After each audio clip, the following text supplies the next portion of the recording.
Hi guys, and today we're going to make pizza. I mean pretend pizza. Not real, but pretend. So here we go. First we put the dough on the tray. It's in quarters. I'm so sorry because it's hard work. And next you put the sauce on the dough on the tray.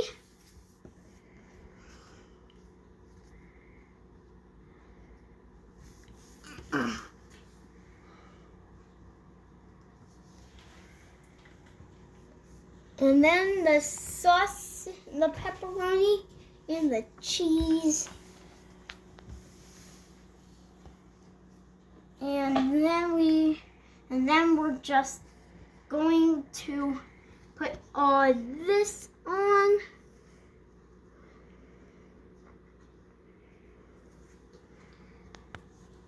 And then last, you cook it in 800 degrees.